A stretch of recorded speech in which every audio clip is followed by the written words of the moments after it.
Welcome back, everybody, to RantPocalypse Talks Fear the Walking Dead. I'm Justin. Hey, I'm Kelly, and together we are the world's greatest Fear the Walking Dead mother and son duo on the face of the earth. So let's get to our top 3 moments from Fear the Walking Dead, Episode 2. And the first one, Zombieland and Fear the Walking Dead. This is something that I supremely hope that we get because, we do see some foreshadowing sometimes. Just like in The Walking Dead, Morgan got that gun, and then he ended up using the gun in the finale and shooting that dude. Well, Travis, he's talking with George, and they're looking what looks to be, you said, the Santa Monica Pier, right? That's what it looked like to me. Yes, it looked like some kind of carnival rides. I saw a Ferris wheel, Right. and I'm just praying that our group goes there and we have And zombies that it's in the awesome. amusement park. Yes, I'm hoping That would be super cool. It would be super cool. I mean, think about all the cool weapons, and you're gonna get clown zombies, you're gonna get giant zombies, if it's like one of those kind of things. You mean like a circus? Yeah, like a circus. Yeah. Hopefully yeah. there's some circus things there. Okay, our number 2, Strand v Daniel convo. That whole conversation, because Strand says he doesn't like sitting on his behind on a $10 million boat, and Daniel's like, what do you mean a $1 million or $10 million boat? Why don't you just say your? Stop laughing at me, Justin. I'm drinking. No, okay. It's good to just know. FYI. Just FYI. So I'm just wondering, are we finally going to maybe get a little more insight about the mysterious Mr. Strand?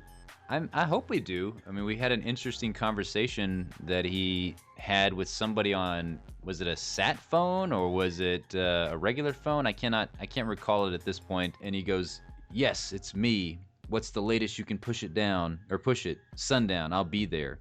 That means tonight. So wherever he's trying to get, unless the whoever he was talking to was like, "Yeah, sundown on 2 days from now" or something like that. By the end of the season. Yeah, exactly. Sundown, Sundown by the episode 8. Yes, by the end of the season, you better get here. But Strand, he is such an interesting character, and we talked about him last week that he's the most pragmatic character. I mean, he's the one that shut that shit down real quick with Madison. He was like, "That kid's not coming on the boat. Take his ass off the boat. Kids are a liability. They're worthless. They're not going to do shit around here that's going to help me out." And he does, he says that to Daniel Salazar, that it's okay, that he's taken on these other people because they got water, and he's a hell of a fisherman. So my biggest question for Strand is, what does he want to do with these people? Does he have like some zombie slave trade thing going on, and he's just recruiting these people that can handle themselves, and he's gonna sell them to even worse people? That's what happens when you get on somebody's boat that you don't know. I think so as well, and that would be a very interesting twist in The Walking Dead. In Fear the Walking Dead, but it's an interesting twist, which usually means that they're not going to do it. Because, I mean, think about how cool that would be if all of a sudden we see, Madison and Travis's family being sold into like these really bad people in the zombie apocalypse. Like, think being sold into Negan's group, but worse than that. Like, almost like a combination of all the really shitty people that we've met on The Walking Dead thus far. Like a combination of the governor, the cannibals, Negan, and we're the worst people. And that's what the show is about. Was about this family not only trying to survive in the zombie apocalypse, but being trapped or whatever in this place. I don't know. Maybe you've come up with spin-off number 3. I think I have. I think we came up with spin-off number 3 last year, when it was, which I think a lot of people thought of as far as, is Kim Dickens' character going to be a villain in future seasons of The Walking Dead? But no, they shut that down. Yeah, they shut that down really quickly. So, we're moving on. Strand, he's very interesting. Strand versus Daniel, who you got? Oh,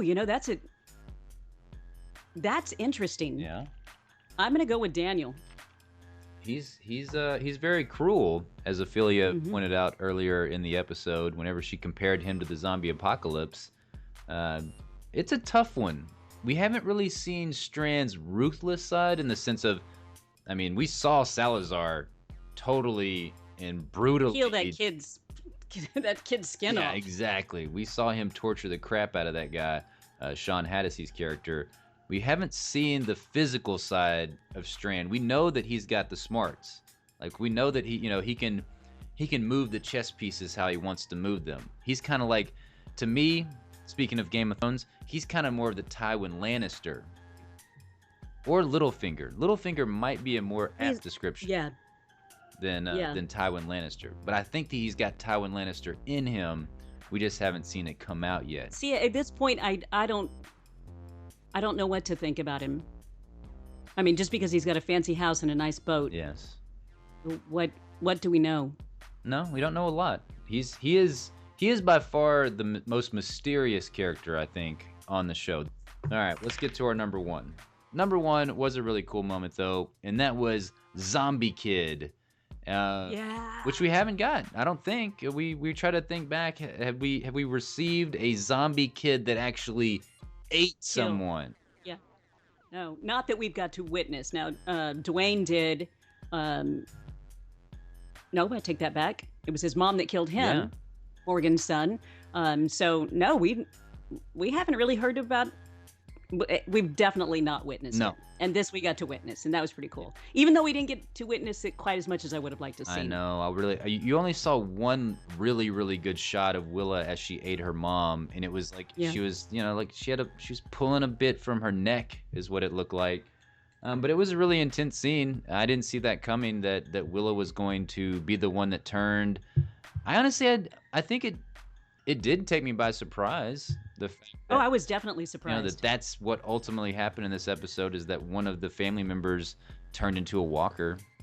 No, I thought we were going to drag those kids around from now until forever. God, no. To where we hated them. These two adorable children, that they would become huge pains in our hiney. Yeah, I was afraid of that. Well, that's it. I think that's our top 3. Thanks so much for listening to our rambles. You can email us. It's thewalkingnaked@gmail.com.